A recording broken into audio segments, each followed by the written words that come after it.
Ketua Komisi Pemberantasan Korupsi, KPK, Firly Bahuri menegaskan bahwa proses hukum penindakan kasus rasuah tetap berjalan meskipun pihak-pihak terkait dalam suatu perkara terlibat dalam kontestasi pemilihan umum, pemilu 2024. Hal itu disampaikan Firly saat dimintai penegasan terkait sikap KPK yang tidak akan menunda proses hukum terkait calon presiden, capres, calon wakil presiden, cawapres, dan calon anggota legislatif, caleg.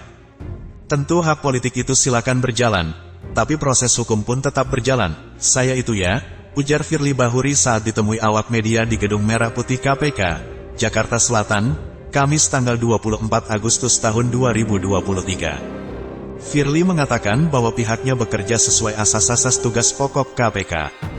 Menurutnya, kerja-kerja lembaga anti rasuah dilakukan secara transparan, akuntabel, demi kepentingan umum, dan menegakkan keadilan. Penanganan perkara juga dilakukan secara proporsional dan menjunjung hak asasi manusia, HAM.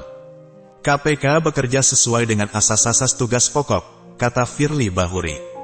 Sebelumnya, Firly menyampaikan bahwa KPK tidak akan menunda pengusutan kasus korupsi meski masuk tahun politik dan tidak akan pandang bulu. KPK justru memandang tahun politik merupakan waktu di mana tindak pidana korupsi rawan dilakukan.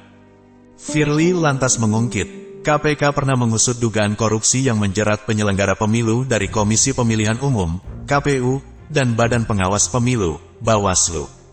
Dalam histori penanganan perkara oleh KPK tercatat adanya perkara yang melibatkan oknum penyelenggara pemilu tersebut, ujar Firly.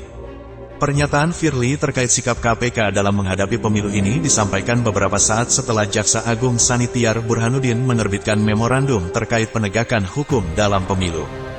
Baik dalam tahap penyelidikan maupun penyidikan sejak ditetapkan dalam pencalonan sampai selesainya seluruh rangkaian proses dan tahapan pemilihan, kata Burhanuddin dalam keterangannya, seperti dikutip pada Senin tanggal 21 Agustus tahun 2023. Jaksa Agung juga meminta bawahannya mengantisipasi indikasi pelaporan terselubung yang bersifat kampanye hitam.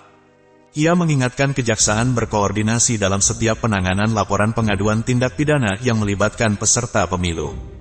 Hal ini perlu penanganan secara khusus dengan tetap mengedepankan kecermatan dan kehati-hatian guna mengantisipasi adanya indikasi terselubung yang bersifat black campaign, ujar Burhanuddin.